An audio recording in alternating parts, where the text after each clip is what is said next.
Now then, they hail from two of the best-known boy bands in the last 20 years. But what do you get when you take Boyzone's Keith and Westlife's Brian? Well, you get Boyzlife, and they join us now to tell us about their new album, Strings Attached, made with the Royal Philharmonic Orchestra. Good morning to you both. Good morning. How very lovely to see you. Good morning. How are you? Yeah, we're good. We're struggling through.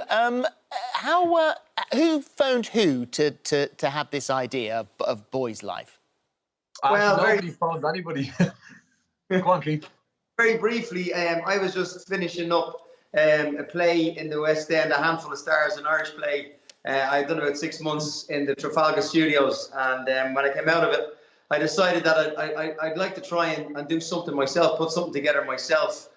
So I came up with a concept to do like an autobiographical show, talking about 25 years in the music business and telling the story from my perspective of how it felt for us growing up in a working class background and then being catapulted into fame and into a boy band, into traveling around the world, and telling some funny stories about the people that we were fortunate enough to work with, like Pavarotti and B.B. King and Mariah Carey and all these amazing people that we got the great fortune to be able to work alongside. And Brian and I have been friends from way back in '98, and we play golf together from time to time. We played a lot of the charity golfing events together. And on this particular day, Brian asked me we met on the golf course, and Brian told me he was doing a gig with his band back home in Dublin in a really cool venue called Whelan's, which is it's a very credible rock joint for someone coming from a boy band to be able to perform in Whelan's is kind of really cool. There's a lot of kudos that goes with that. So I went down to see Brian's show, and to be honest, he blew the roof off the place. And only in true Dublin fashion, we had a couple of pints of Guinness after the show. And Brian says, "What are you up to at the moment?" And I said, "I'm trying to put together this kind of autobiographical show about my perspective in the boy band industry, you know." And he said, "Oh, that sounds fascinating. I'd love to do that." And I said, "OK, come on board, join us." And that's where it all started. So that was a sort of 2016. But it's only now, Brian, that you've decided to release the album and to actually go back into the recording studio. So what was that like? Well, it was amazing. Obviously, as Keith said, it started off as an autobiographical show. So we've been kind of just doing the live performance thing for the last 4 years. But we did decide last year that before we move on, we wanted to do an original album of all brand new songs. But we decided before we could do that we kind of needed to have some kind of a wrap up to the last 25 years of our career. And we decided that the best way to do that was to kind of do the old songs, but in a new way. And we decided to do it with the Royal Philharmonic Orchestra. So this is kind of our little kind of nod to the last 25 years before we start the future for Boyzlife. There is nothing really, Brian, quite like singing with an orchestra. I mean, that's goosebump time, isn't it?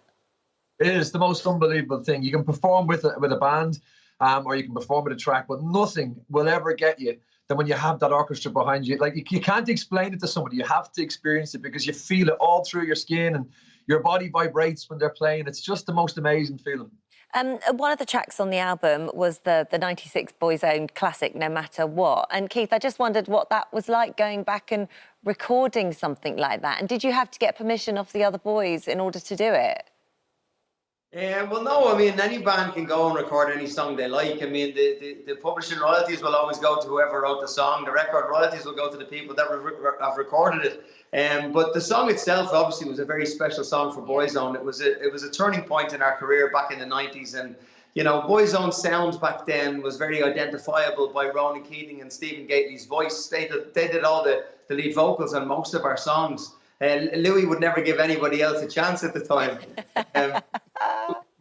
The song was written by Andrew Lloyd Webber for a musical called Whistle Down the Wind. And it was such a massive, iconic song for Boyzone. And it was actually one of the biggest boy band songs of all time at that time. So, you know, taking that song on and like, we've all got our favourite songs by various bands that you might have followed growing up. And when you hear somebody cover those songs and they don't do it justice or they don't do it as good as the original, it's kind of like, oh, why did you bother doing that? So with No Matter What, I really, really felt that we had to put our own stamp on it. We had to make sure that we did it justice, that we showed it respect, that we showed Boyzone respect and Andrew Lloyd Webber. And it's a song that lent itself very, very well to an orchestral backing.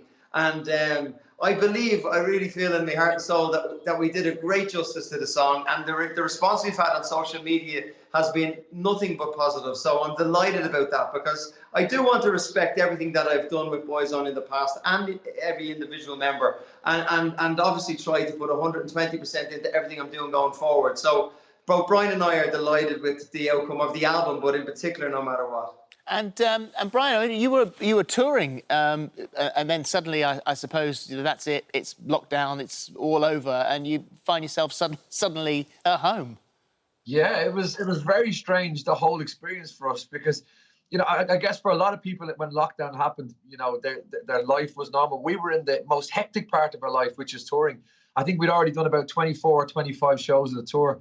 And that is, in our job, when we're doing a tour, is the wildest part, because you're constantly staying in hotels, in cars, and every night is that big moment where you're on stage. So you're kind of, you know, it was a massive high in our life to then just go bang, just stop. Literally overnight it stopped. We came off stage, went to the next venue, and then we were told the tour is off. And we literally went home, and we've been sitting in our houses ever since. So we went from a massive high to a huge low. Yeah. But, you know, it's nice. It hasn't been bad for us, though. You know, I think, for me, lockdown has been great. We've been touring for 4 years straight. You know, we didn't get to spend any time at home. Most of our life is in a hotel or in an airport or at a gig. So for us to have, you know, two or 3 months at home where we kind of get to restock and just kind of, you know, take a look at our life and enjoy everything that we've achieved and take a break. We always threaten to take a break, and we always say, we'll take a few weeks off, we'll do this, and we never do it. Something always comes up. We have to do this gig or do the next opportunity. So for us, it's been a forced break, but it's definitely been well needed, and I've loved every minute of it. I know it's a horrible time for people, but I've loved it. Did you have your 40th? I did, yeah. I turned 40 on the 12th of April. It was, you know, I didn't expect to have such a good day, because obviously it was right at the beginning of the lockdown and everything was really serious. So I thought it was going to be very quiet, but it still managed to be a bit wild. I was, on the night before my birthday, I was on the phone on a Zoom call with all my friends in Australia. So we had a mini party. Then I went to bed and I woke up, and then I had a party with my friends in Ireland on Zoom. And then me and Danielle had our own little party in the house. So it was a pretty long party for lockdown. Oh, well, happy birthday to you, that's for sure. It's lovely to see you both. Good luck with the album, and both of you stay safe. Good to talk to you. You too. Thank you. Thanks, guys. Thank you very much indeed. Strings Attached is their first album, and amazing thing. Singing with an orchestra. Yeah. Just fantastic. Those songs sound amazing.